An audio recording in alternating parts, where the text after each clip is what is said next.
Hello and welcome to the On the Couch podcast, the podcast that gives you the view from the therapist's chair. I'm your host, John Dennis, a licensed professional counselor. You're listening to OTC episode 62 with Carrie, Director of Research for the Gottman Institute.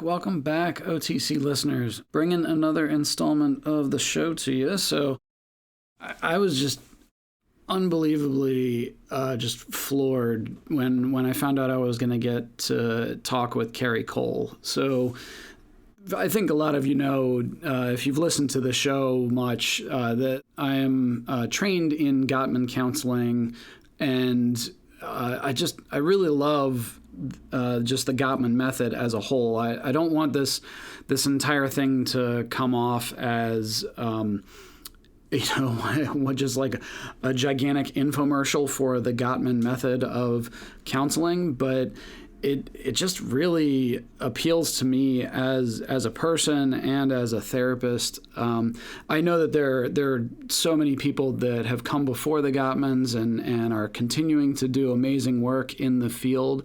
I'm definitely not, just Gottman Method or else. I know that there's so much wisdom out there, but when I found out I was going to get to talk to Carrie Cole, I didn't know what to do with myself. So for those of you that aren't familiar, Carrie Cole, she's the Love Lab director and the director of research for the Gottman Institute. So, I mean, just the amazing work that they are doing and the resources that she's pulling together and, just the access that she has to all of this frontline information is just mind-blowing. And in talking with her, it was just such a pleasure, and I was so honored to have her share of her time and just be willing to sit with me and talk with me about her experience and how she came to this and the things that the Gottman Institute is working on.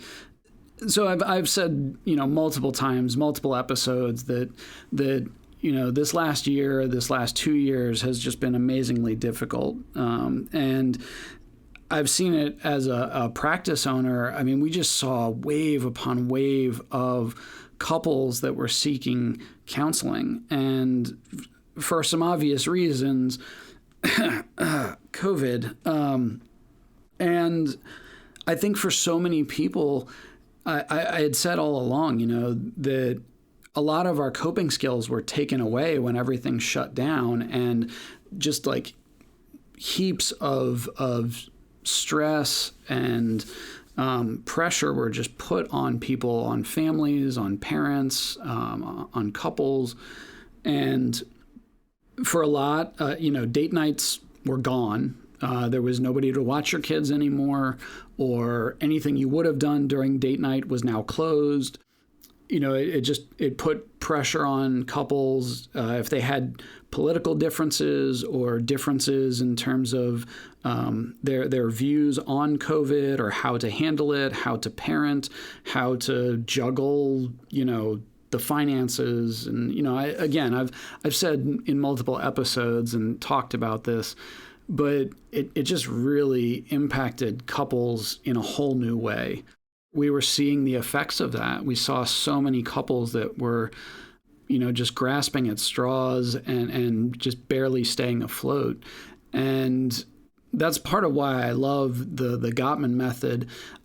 I feel like it just gives people so much information. If you're not familiar with John and Julie Schwartz Gottman, you should go to the Gottman website. If you just look up Gottman, the Gottman Institute at Gottman.com, they have blog posts. They have the Marriage Minute, the email lists that you can sign up for and get things in your inbox every day. They have the podcast, Small Things Often. They have trainings for clinicians. They have workshops for couples. I mean, there's just so much information. It's almost like drinking from a fire hydrant. I mean, there's just so much, but you can find things that will apply to any situation every day. And the whole concept behind the Gottman Method is they wanted to create a method of counseling that anyone can understand and anyone can implement. And there are tangible concepts and exercises that can help your relationship, in the next hour, like today.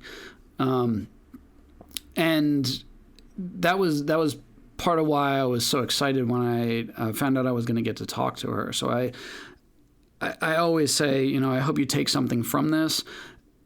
What I would take from this is go to the Gottman website and get some of that information, because it can change your relationship drastically. It can save your life. And that's not just hyperbole. It can literally change your entire world.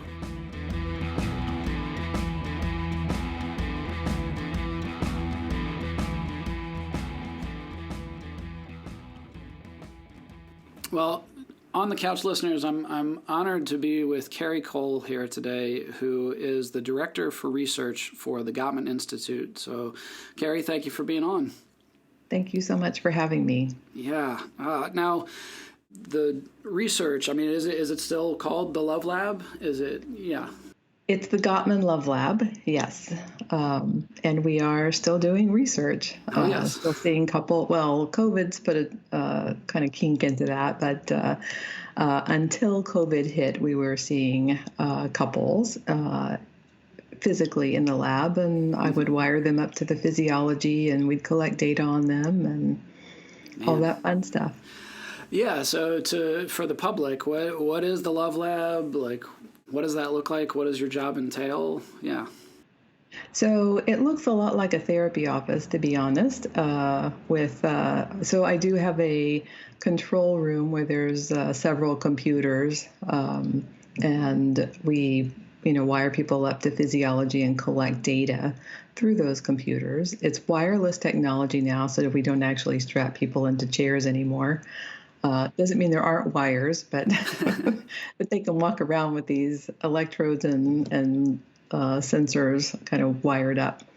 And I start off just getting to know the couple and do kind of a normal assessment that I would with a couple. And then we have them do some two conversations. One which is a non-conflict conversation where they talk to each other about something that's of some emotional importance to them. And we record those videos. And then they do a conflict conversation. And then they actually they rate those videos themselves. So we learn about what it felt like to go through that conversation from the inside. And then I and another staff coder will code those videos based on what we see on the outside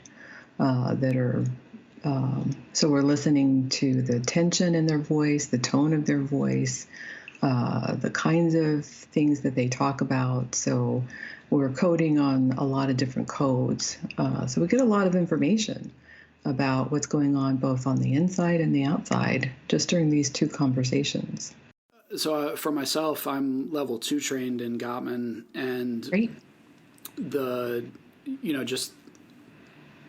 Everything that you all have learned from Paul Ekman and, the micro expressions and thin slicing, it's so much to learn and so much to observe. Obviously, crucial information, but at the same time, it sort of adds to that stereotype that the therapist is analyzing me.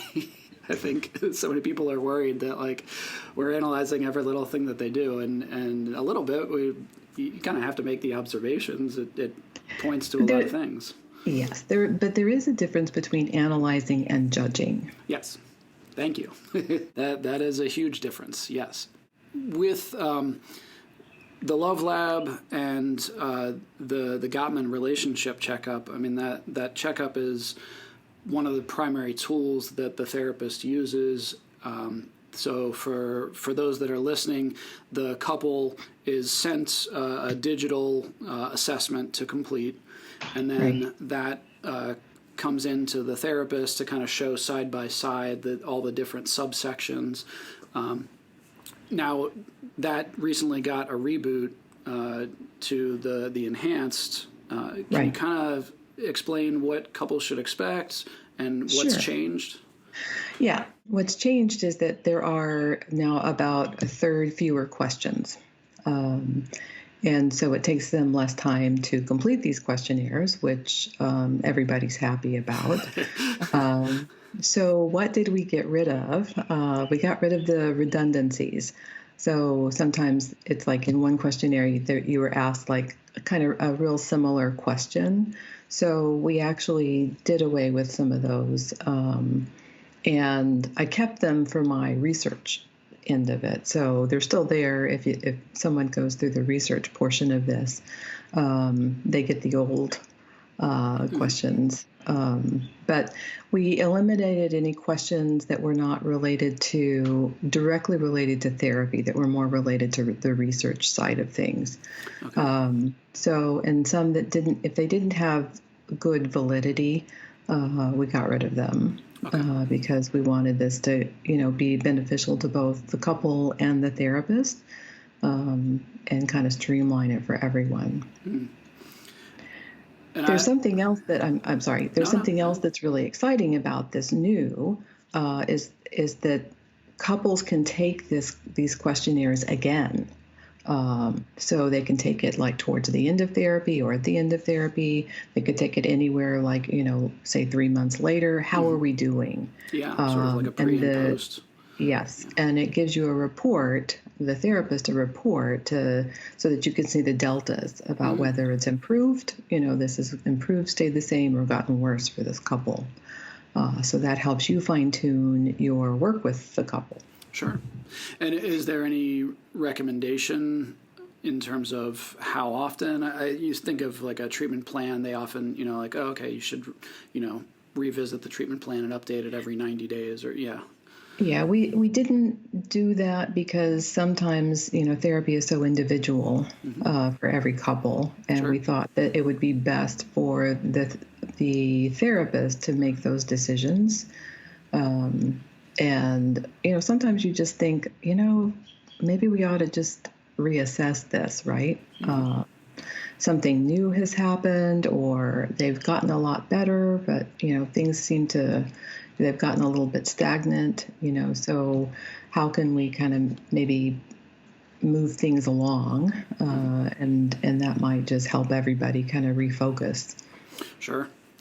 Like you had said, I mean, there's a lot of times where, something major happens, or on the positive end, they've made a lot of progress, and I think that's great that it can be taken again.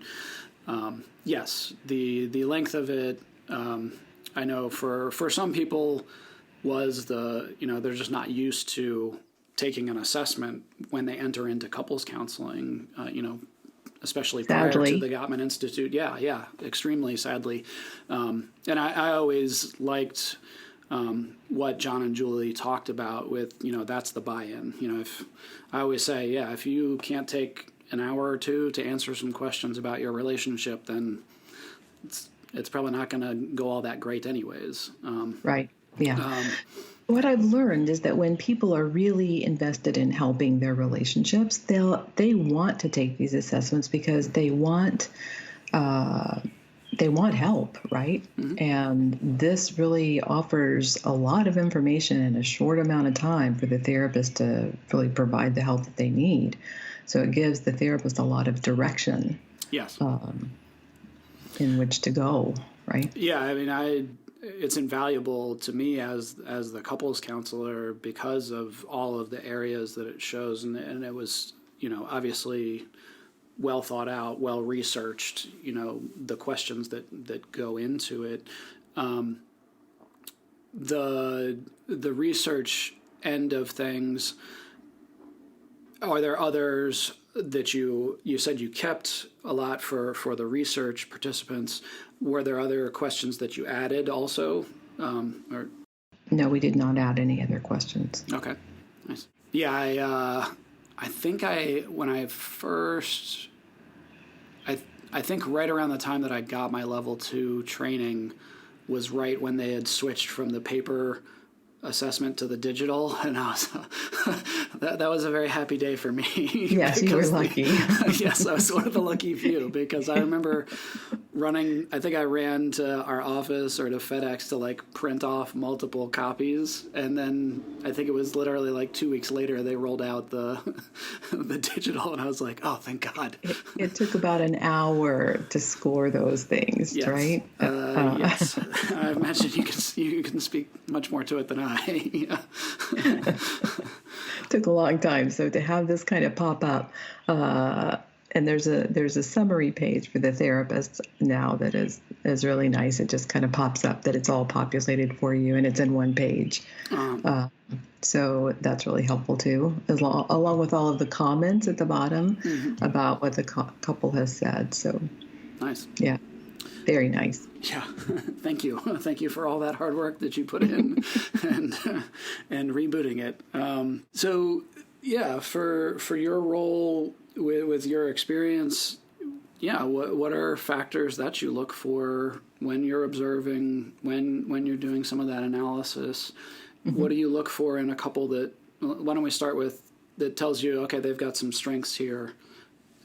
So the strengths that I'm looking for is a lot of times, first, when we do what's called an oral history interview, and I listen to what they were, how they were attracted to each other. I listen to the story that they tell about their relationship. It's probably one of the highlights for me. Hopefully there's a lot of positivity in that, right? How they met and what attracted them to each other, how they decided to get married, what were the highlights of their dating time, what were the struggles, telling about their wedding. So even though those are kind of fun stories and I love to hear them, I'm also listening to the positive, are they seeing this history positively or negatively? What are they focusing on? And if they're focusing on a lot of the positive parts of their relationship and the wedding and those kinds of things, then that tells me that there's still some positivity in this relationship, which is a strength, right? If they're telling it from a story, if they're rewriting history, because there's positives and negatives, even on that wedding day, right? It probably didn't go off without a hitch and that kind of thing. What are they focusing on? And if they're focusing on a lot of negative things, well, we really didn't plan on this, we really felt pushed, or, it's like, if there's a lot of individual kind of talk rather than we talk, then that kind of tells me there's, kind of this negativity and this maybe negative sentiment override that has crept into this relationship, which is going to be a bit more of a challenge. Sure. For the couple. Not impossible, however. I'm an incurable optimist.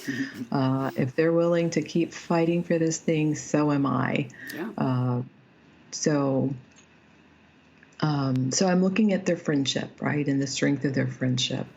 And I'm also looking at the conflict. Can they talk about things without getting into, kind of nasty, conflict, like criticism and defensiveness and contempt? Is somebody shutting down when they talk, and not giving any verbal feedback or nonverbal feedback? and and I'm also looking for their shared values and shared similar kind of philosophy of life and those kinds of things. So sometimes people are really just struggling with conflict. They don't have the skills to manage those. They might be, it may be that every time they start to talk about something, it automatically goes sideways, and it might also be that they just avoid talking about them. That may not necessarily be a terrible thing if both people are similar and want to avoid, but it does tend to create a lot of emotional distance between them. So that's something that, it's like we don't fight. That's not necessarily a good thing, right? Oh, yeah. Because it probably means we don't talk. We don't talk about the hard things. We don't talk about, so intimacy tends to suffer when that happens. They live parallel lives. The couples that I work with, that they've been together a number of years, when I hear that we don't fight, I usually kind of joke like either one of you is lying or you're not trying or something. Cause, give me a fighting couple any day. The ones that don't fight are harder to deal with, just because we've got to get them to engage with each other, right? We've got to get them back into this thing. Sure. Well, yeah, going back to the strengths, I would imagine you have this, just expansive library of sort of like, Hallmark When Harry Met Sally kind of, clips of, the really romantic stories. And that's got to be awesome to see over the years. Yes. And then, unfortunately, none of them I can share, right? Because it's all confidential. Yeah, some beautiful stories. Man. And then you said, some of the red flags that you're looking for, to those that aren't aware, you referenced essentially the four horsemen, the criticism, defensiveness, contempt, stonewalling, and I find also really telling when you have that oral history. If you ask them to talk about a positive and it blows up, suddenly it turns into a negative. You didn't even have to ask them to have the argument conversation, and they went there all on their own. Right. That's pretty telling. I find I look a lot of times just how are they interacting? Are they able to joke around with each other? Does it have that kind of warmth to it? Yes. Or is it that, you can see shared the negative sentiment override? Shared humor is a real strength for a couple. Mm-hmm. If they can laugh with each other, that's a real positive thing. And, but not the biting sarcasm, I would say. Right. At one without person's the sarcasm. Expense. Yes, that's exactly right. And, another thing that I really look for is whether or not somebody gets physiologically flooded.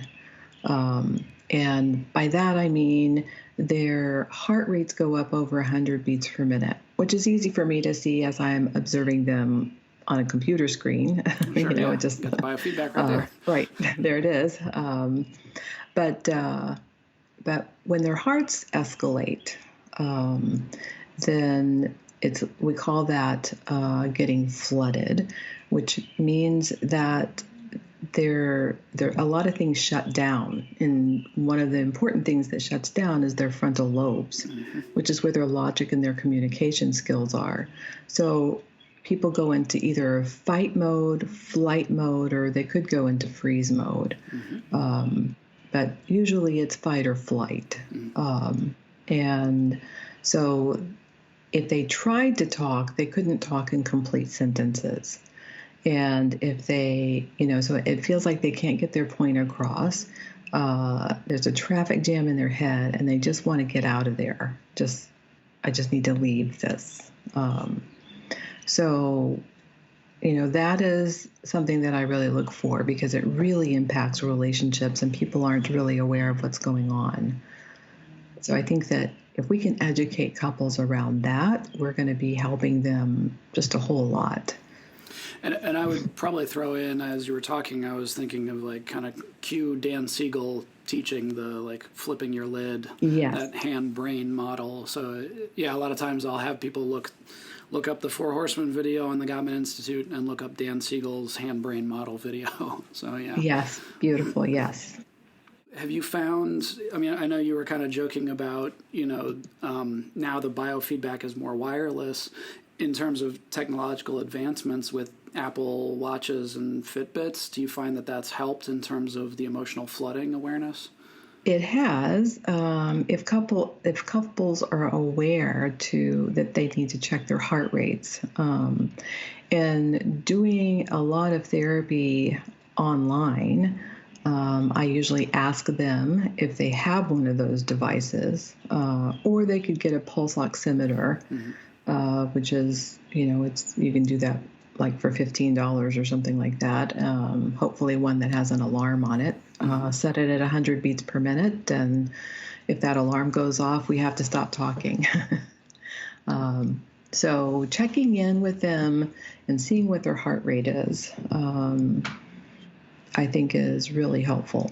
And especially if they're going to have one of these conversations, right? We need to talk about something. Let's put our watches on.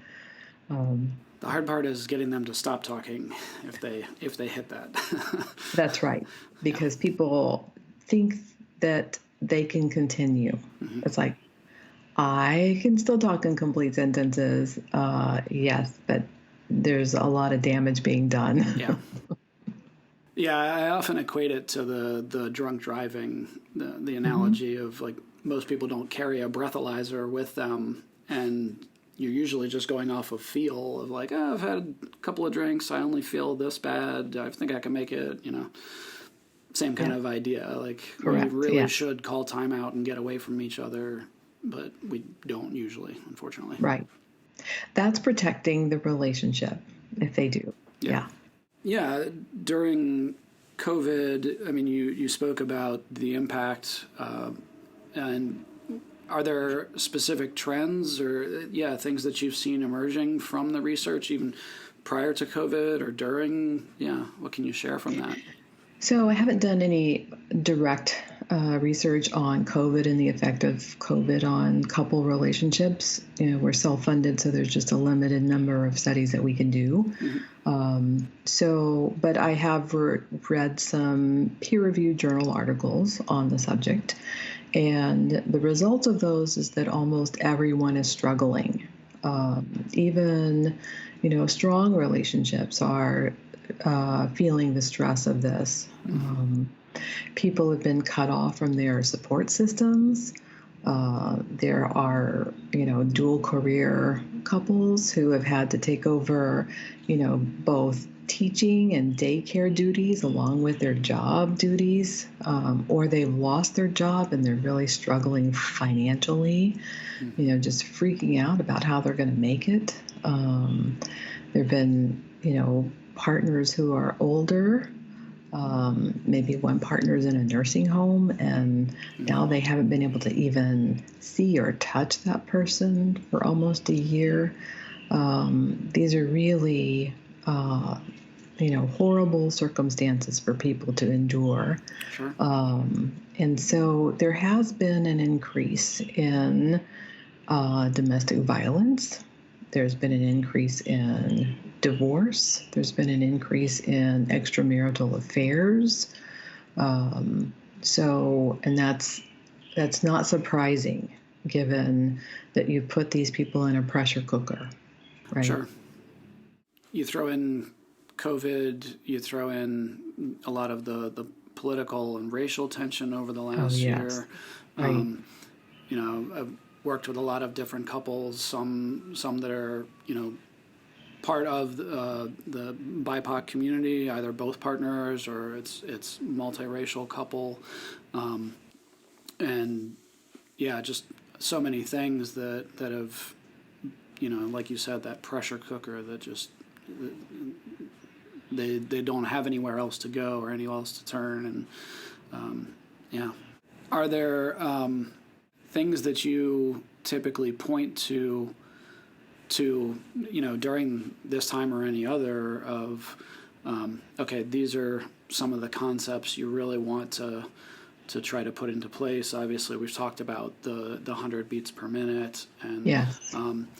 I know I think it was a year ago, right when everything hit. I mean, we were kind of applying Gottman concepts to everybody, and even teens and families that I was working with, I was telling them, like, figure out a way to call a timeout.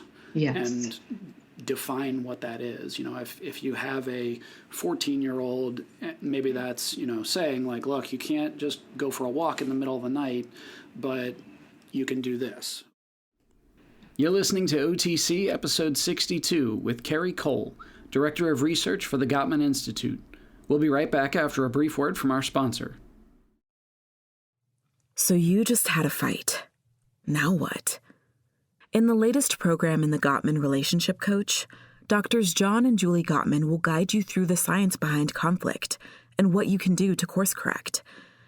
You'll learn how to stop conflict from spiraling by identifying the signs of flooding, what repair attempts look like in your relationship, and what triggers you and your partner. Visit Gottman.com/afterafight for more. Are there things that you typically point to during this time or any other of, okay, these are some of the concepts you really want to try to put into place? Obviously, we've talked about the 100 beats per minute, and Yes. I know I think it was a year ago, right when everything hit. I mean, we were kind of applying Gottman concepts to everybody, and even teens and families that I was working with, I was telling them, like, figure out a way to call a timeout. Yes. And define what that is. You know, if you have a 14-year-old, maybe that's, saying, like, look, you can't just go for a walk in the middle of the night, but you can do this, or, Right. Is that? Yes. I think that would be really helpful. Listen to some music, right? Not angry music. Read a book or a magazine, or watch a little bit of TV, or watch a movie. Again, preferably not an angry movie or so it could be, you've got to be a little bit careful with video games, because I guess they can escalate heart rates and kind of, so the point in taking a timeout is to allow your heart rate to come down and to get your mind off of what you're upset about, right? So we need to distract the mind away from what it's upset about. We're not going to forget it, but to not dwell on it and, kind of ruminate about it and strategize about what I'm going to say when I come back, right? Yes. So it needs to be a way of just calming the mind and soothing oneself so that the frontal lobes can come back online, right? Mm-hmm. So about 30 minutes of that. Mm-hmm. I'm a dweller, so it's going to take longer than 30 minutes for me, even though I know all the things to do. I still can't make myself do it. So it probably takes me about an hour to calm down, saying stop, stop, stop. Yeah, I imagine my wife and I are similar to you, much less wisdom with the Gottman knowledge and research that you and your husband have, but I'm a therapist married to a social worker, so I always say there are times where, we know the stuff, we just, it's kind of hard to put it into place sometimes. With the timeout, communicating the timeout and putting a timestamp on the timeout of, like, I need an hour or I need this. So often I find it such a cosmic joke that in almost every couple, it seems like you have one of each. One that needs to get away and takes longer to kind of calm down and come back, and you have one that wants to, like, get it all out right then and there and be done with it. Is that?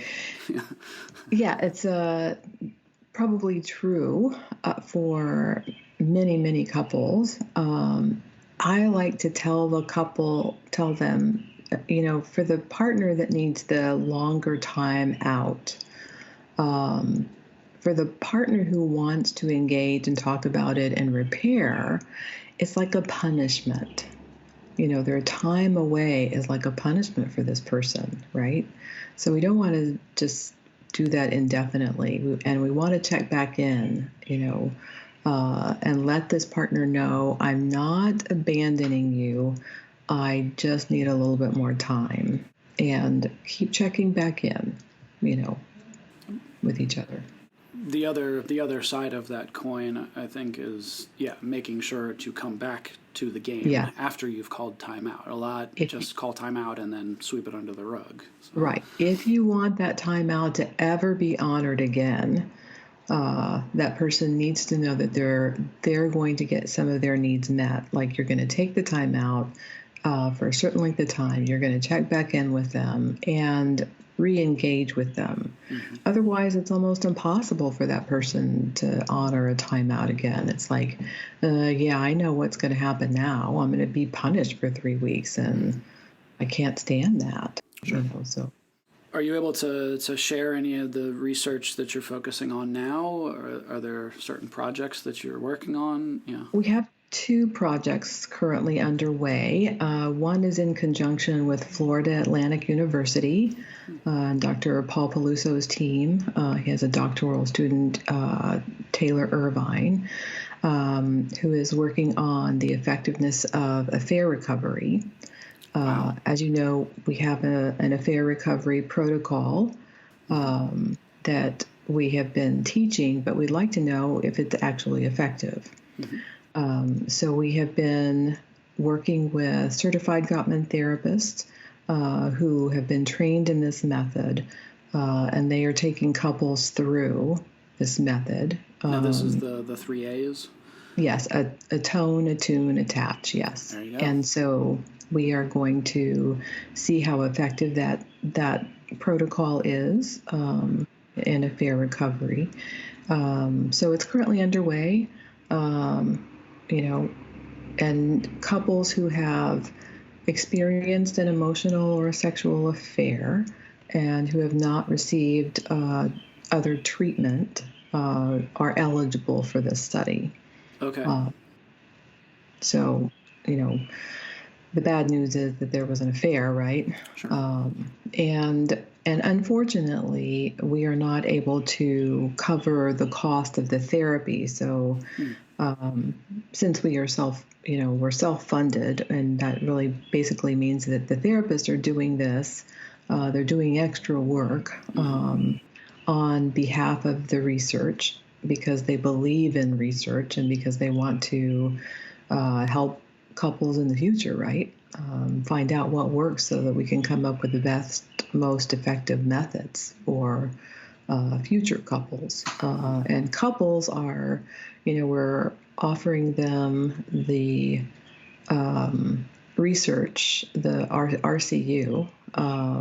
We are offering that to them at no cost, so they don't have to, neither the therapist nor the couple has to pay for that cost. We will cover that cost. Mm-hmm. So to try to help, a little bit. Now the RCU, that's the relationship checkup?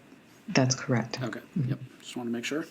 Yep. So they take those, those assessments, and they can take them, multiple times now. So to find out kind of where they are, you might want to have that couple in an affair take those assessments more than once, right?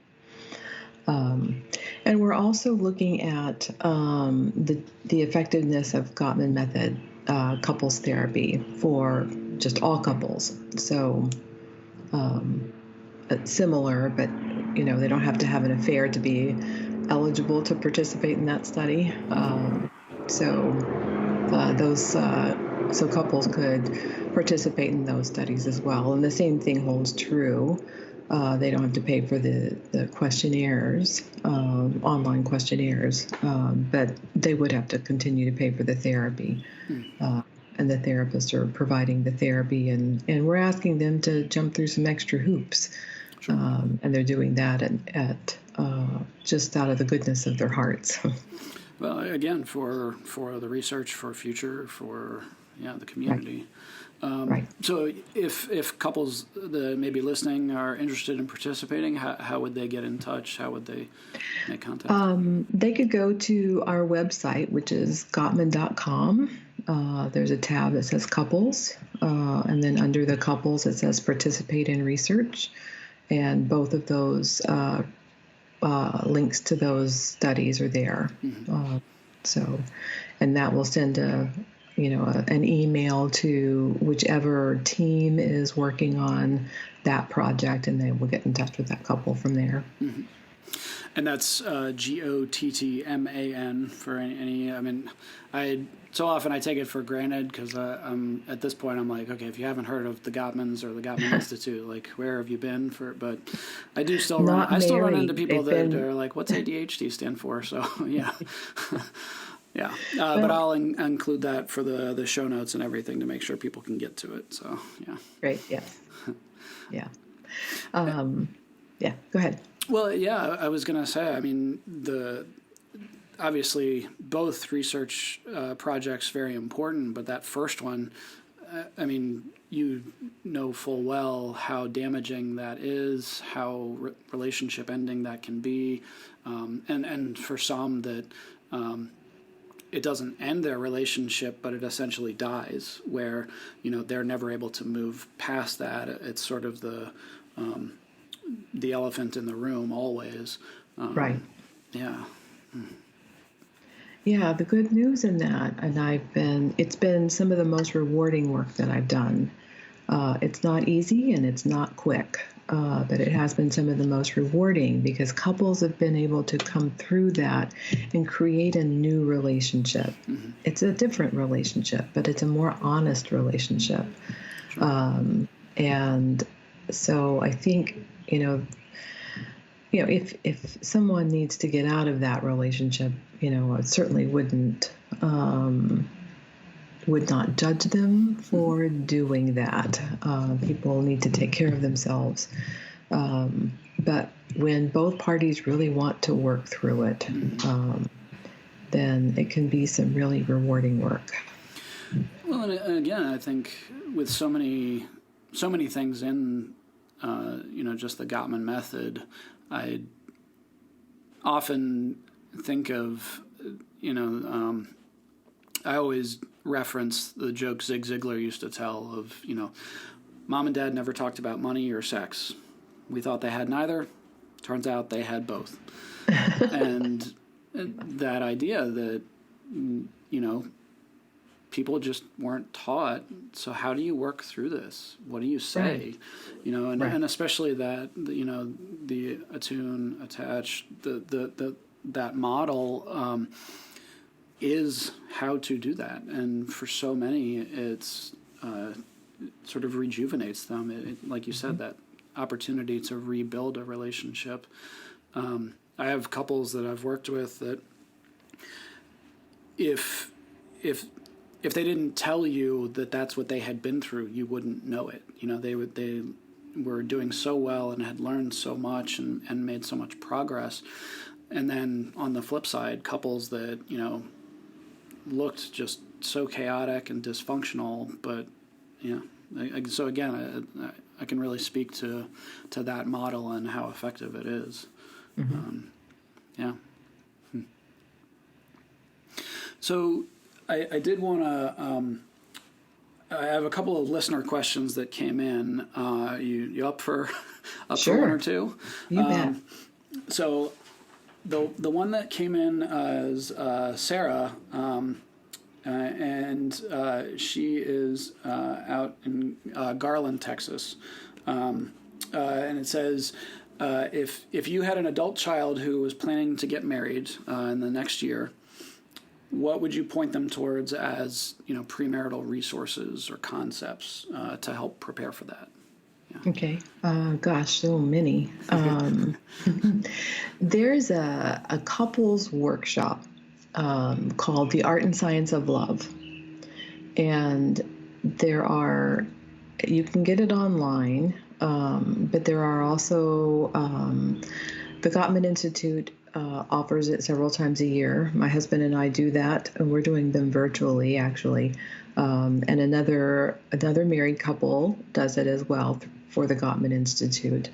But probably soon there will be some kind of throughout different states. There's a lot of Art and Science of Love workshop leaders who are all certified Gottman therapists.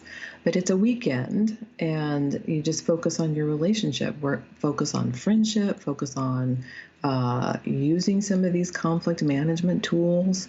And there are people there to help you and guide you through that process if you get stuck, as well as talking about sex and talking about shared meaning and that kind of thing. So that would be something that if they could do something like that together as a couple, that's kind of fun. There are card decks in that that you can get. There are also card deck apps that you can get on your phone that are free. So that can help kind of guide conversations. I would also encourage them to get the 8 Dates book. And this is a book that was written by the Gottmans, and encourage them to do those dates. I actually have it sitting on my right here. And it's kind of a fun thing to do, but it also encourages them to go on these dates and talk about specific issues, like talk about trust and commitment and what that means to them, and talk about conflict and what it means to them, and what their sticking points are around conflict, and talk about sex. Really, basically, how to talk about differences between us, because there will be differences, right? Oh, yes. And so many couples get married without ever having talked about some of these things, right? The concept I usually reference to make that point is I'll often reference the knot, and they usually put out this is what the average wedding costs, and I usually talk about think about how much time and money and effort you put into the wedding versus the marriage, and, right. As you can share, it's usually very lopsided. Yes, it is. Yes. And that the first chapter of 8 Dates, I mean, just it starts right off with trust, and you're like, yes. Wow, like right. It's such obviously a vital thing, vital concept, but we often have so much trouble articulating it, and like, how do you talk about it or create it? So I love that they went, that's where they went first. Yes. Because it's really, if you don't have trust, what do you have? And there's a lot of different ways to have trust. And I might trust my partner in some ways, but not other ways, right? So it's not all about being sexually faithful to one another. It's, will you have my back? Will you take my side over your friend's side? Will you be there for me? Can I trust that when I'm sick, you're going to hang around and, see me through this thing? Yeah. Wow. So the second question it comes from Brian in Hampton Roads, Virginia, and he asked if you could only teach one Gottman concept or exercise, which would it be and why? So, ooh, yeah, that is such a hard question. Only get one. Only get one.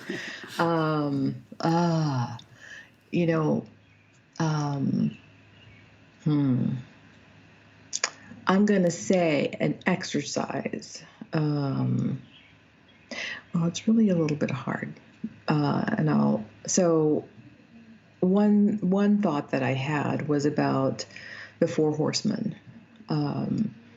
And that's because I get to cheat a little bit and also talk about the antidotes, which is, the antidote to criticism is a softened startup, which focuses on how I feel about what situation and what I need, right? Rather than what you did wrong. And that's a really tough transition to make because we're not really taught to talk that way. But, it's like I get annoyed when I see dishes in the living room. I'd really appreciate it if they would get picked up. Mm-hmm. And of course, the other part of that is that the other partner is interested and actually listens, and that your feelings matter to them. Well, and unfortunately, the way that usually comes out is you're such a slob. I always have to pick up after you. I'm not your servant. Yes. Yes, right. It comes out with a lot of you statement. Yes, it does. And and then the other person automatically jumps in with defensiveness, right? Which is, well, you do it too, or you do something worse, or it's not really my fault. You never give me time to pick it up. And, so there's all these different ways that people can be defensive about it, right? Mm-hmm. And the antidote to that is accepting responsibility. You know what? I do struggle with leaving my stuff around from time to time. I'll work on that, right? And then it's kind of over. And then, contempt is usually what happens after these first two have been going for a while, and it feels like your partner isn't listening or isn't caring. So it's kind of upping the ante a little bit, but it's nasty. It could be sarcasm.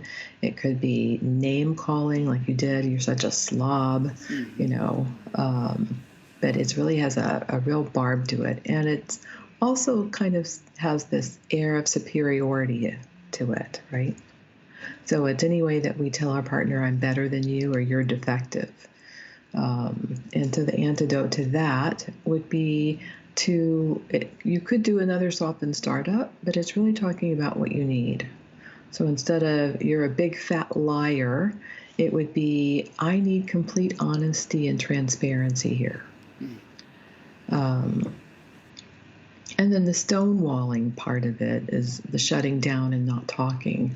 And we talked a lot about the antidote. Well, the antidote is to calm down. But usually when people are stonewalling, they're flooded, right? And so there's actually a reason that they need to calm down.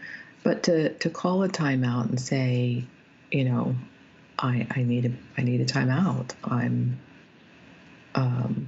And take it. So I was conflicted when you asked that question, because here's the immediate one. It's like, if they did this one, in the moment when things are not going well, or if they could kind of tune into that. But then I remembered John Gottman's story of how the book, The 7 Principles, came into being. I don't know if you know that story, do you? No, actually I don't. Yeah, please. So he had written the book, the manuscript, 7 Principles for Making Marriage Work. And he was meeting in New York with Simon & Schuster, I believe, sitting in a waiting room, in a conference room for a long time. And the head guy, the decision maker, finally walks in. Everybody's in the room.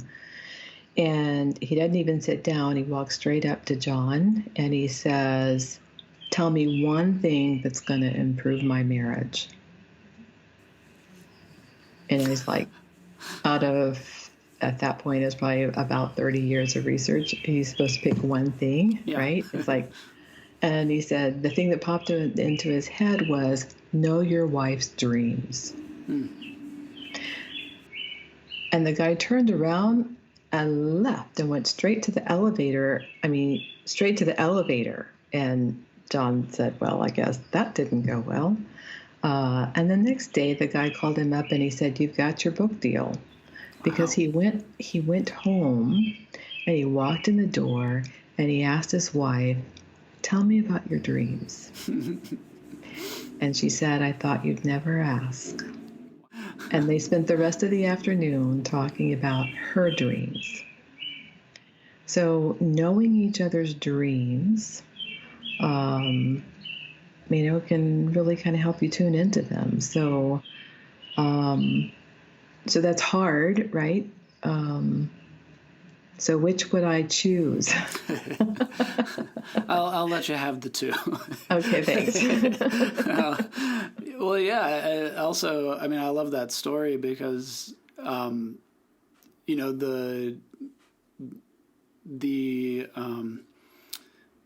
sort of the wisdom and the humility of that CEO to recognize, like, okay, this is Dr. John Gottman. He's put a lot of research in. He knows his stuff, and went and did it right away, and immediate results. So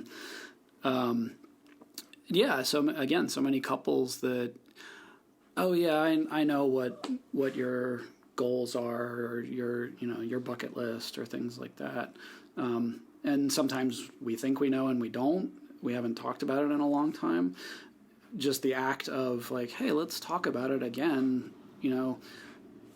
Your partner feels cared about, they feel heard, they feel supported. Obviously if it's a goal of yours or a life dream, it's important to you. You would like it to happen. So the more we talk about it, the more it's, I'm able to help with that. I'm willing to do that, Yeah. Yeah, we can know someone. My husband and I will be married for almost 25 years this year. Wow, congratulations. Thanks. And I think it was just yesterday, something happened. It was like I left the house and went on a walk with my puppy, and I came back and the door was locked. And I wasn't expecting that. And that just kind of anger welled up inside of me. And so I talked to him about, I'm kind of surprised that you locked the door. It's like, but what I said is, I was surprised that you locked me out. And he was kind of surprised by my response. It's like, I did lock the door. And he started, talking about all the reasons that he locked the door, and they all made sense. So why was I so angry? And I had to think about that, and I realized that it was a trigger from when I was a little bitty girl and got locked out of my house on a regular basis by a housekeeper, a maid. And it's like, until I hadn't thought about that story in all these years, right? And then I told him that story. I'd never told him that story before.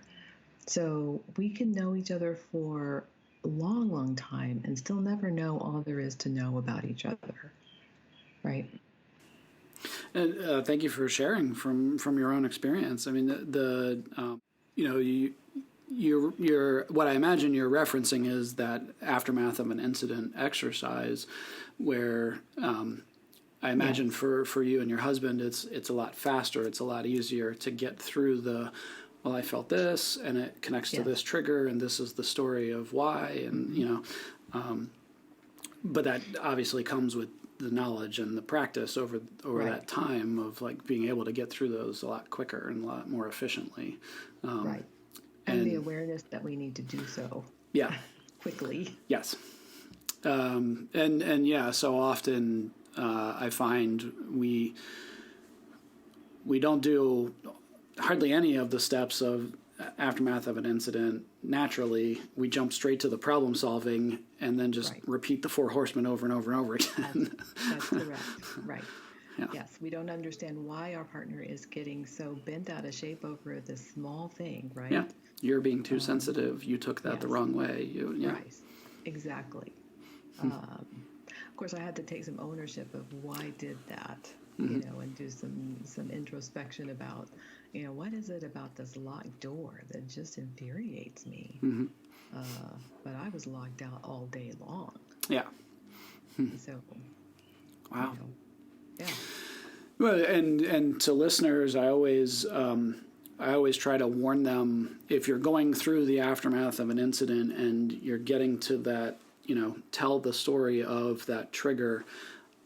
If you get nothing else, like, make sure you handle that with kid gloves, because, you better make sure to put your phone down and pay attention, and, because they're really sharing something that's vulnerable there. So. Totally vulnerable, right? Lots of emotions and lots of pain. So we would never want to be dismissive of our partner's pain. Yeah.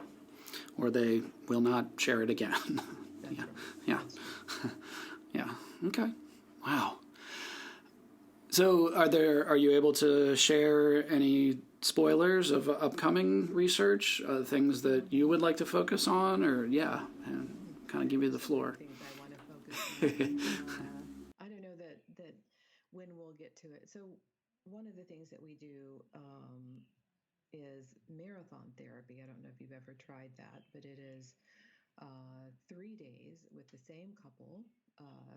I do 6-hour days. Some people do 5-hour days, but it's 3 days working with the same couple. And I love that form of therapy, but we need to do research on that as well to see how it is effective. And so that is our plan but we wanted to wait until COVID was over. We didn't know how it was going to, what the virtual thing was going to do. I've been doing them virtually, and it's been going really well. And I've been kind of surprised by that. To go back into our offices. So we have trained some therapists in that method. We have a protocol for that John and Julie and Dawn and I have worked on. And so, that's our plan. I'm not sure when that will be launched. Okay. We have a sister company that is called Affective Software, which is where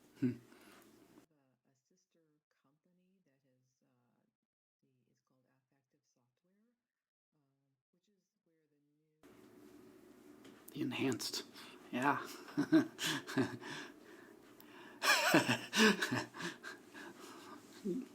Sure, yeah.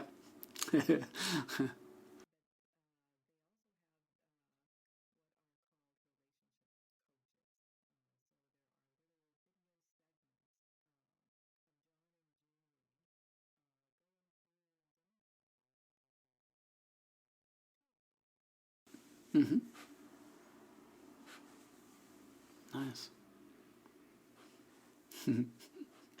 So I think I'm really excited about those because that could be something that couples get real help with immediately when they need it, right? Sure. Yeah, I often say, I understand that with marathon counseling, there are barriers to it in terms of having that amount of time to block out in one chunk, and some of the financial or insurance side of it. But for my money's worth, marathon is the way to go. You're able to cover so much more, and you don't have the, we'll see you in 2 or 3 weeks, and right. So much life happens in between. Right. It's much more preferred, I would say. Yes, we get down to the core issues and make some progress on those. That doesn't mean there's not some follow-up needed, because there usually is. But yeah, at least it can kind of change the trajectory of that relationship, right? Yes. So I'll only hit you with one curveball. Okay. Okay, let's say you get promoted to the government. You get promoted to, let's say there's like U.S. Surgeon General of Mental Health position, and it's Carrie Cole. Okay. What would you try to put in place? Any policy change, any laws or thing you think we should focus on as a country, or much more awareness of mental health, and that mental health issues are not choices that people make. And they are things that happen to us. Depression happens to us. We don't choose to be depressed. And post-traumatic stress disorder is a real thing. So much more awareness, and I would hope some way of developing compassion and understanding around these things, these issues. And that most of the people who are homeless are really struggling with some severe mental health issues. And I would also wish that I could implement some program in schools to teach some communication skills. Yes. When you have a conflict with someone, here's how you manage that, because it's one thing that we're never taught. we have to have, go through driver's education to get a driver's license. And we need to be able to, help our children, from little on, to express their emotions appropriately. One of the big things that I was reading, and I'm working on my dissertation, and one of the things that I was reading about, the people who suffered the most physiologically were those who suppressed their emotions. So emotion suppression really affects people physiologically in their muscles and also cardiovascularly. Wow. One, I completely agree with focusing on all of those things. The thing that you brought up there at the end, I mean, just the message for a lot of that toxic masculinity, obviously, and tying that into some of Bessel van der Kolk's, the body keeps the score. Yes. Sort of, that concept of how much our body and our brain really hold on to those negative experiences. And I know Dr. Nadine Burke-Harris obviously has done a lot with the ACE, the adverse child experiences and things like that. So, yeah, wow. Yeah. Yeah. Thank you so much. Is there anything else you'd want to share, or yeah? Can't think of anything. This has been great. Yeah. Well, Buddy says thank you for spending time with us. He's, he often I don't think he knows or cares that there's anything else in the world. He's just, I don't care. I just need you to hold me right now, please. You know what? There's a lot to be learned from Buddy, right? Oh yes. Yeah. Physical touch and holding sometimes are the answer. That's right, yeah. Now, my understanding is, so your husband is Dan? Don, excuse me. Yeah. And now he's the clinical director? Yes, he's the clinical director for the Gottman Institute, yeah. Wow. That's so amazing. Just in terms of like John and Julie and you and Don, that's quite the quad there. Yeah. Don's going to kill anybody at chess or Monopoly. So, wow. Yeah. We have movie night. Nice. Thank you so much for being generous with your time. I'm always amazed and just so humbled and so thankful for this project and the ability to sit at the feet of, world changers and thought leaders. And thank you for the sacrifice as a grandmother, and for everything that you're doing for our society and for the world. I mean, again, I just can't overstate enough the work that the Gottman Institute is doing. So thank you. Thank you for having me. It was a real pleasure. Yeah. Take care of yourself. Take care.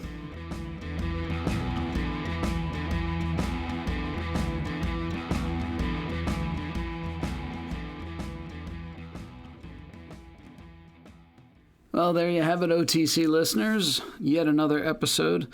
Thanks again to Carrie Cole for being so gracious with her time and being willing to be on the show. As I mentioned before, go to the Gottman Institute website, the Gottman.com.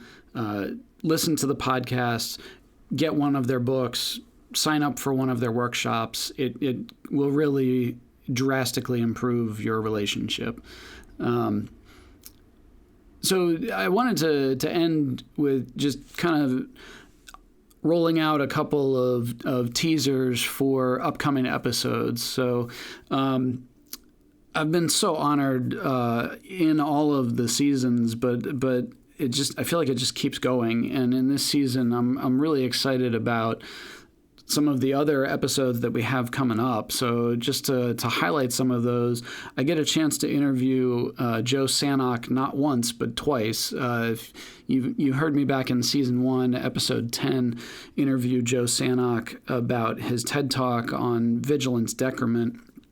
And I get a chance to catch back up with him on an adventure that he went on with his family called the Leave to Find podcast. And then I get a chance to interview him a second time in the same season on an upcoming book he has. Thursday is the New Friday, and talking about how to work less, make more money, how to spend more time doing what you love.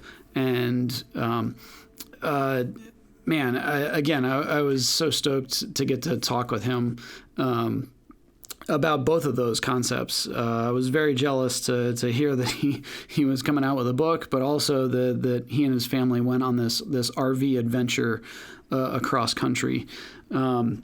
In addition to that, I get to speak with Keith Miller, who is the host of the Soul of Life podcast. I talked with Lynn Lyons, who is a world-famous expert on parenting and anxiety with anxious kids, and she's the host of the Flusterclux podcast, which is an amazing podcast name, by the way. I was extremely envious of that. I get to talk with Adrian Meyer about forensic psychology.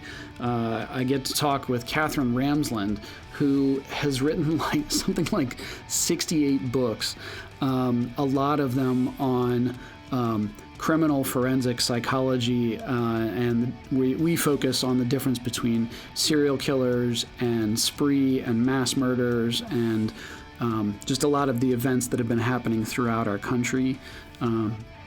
And I also get a chance to talk with Jenny Wang about Asian American Pacific Islander mental health and racial injustice. So again, it just keeps on coming, and that's not me tooting my own horn. That's me kind of being amazed that I get to talk to these world changers and thought leaders. So stick around for more episodes. Next up is going to be that interview with Joe Sanok on the Leave to Find podcast. All right, take care.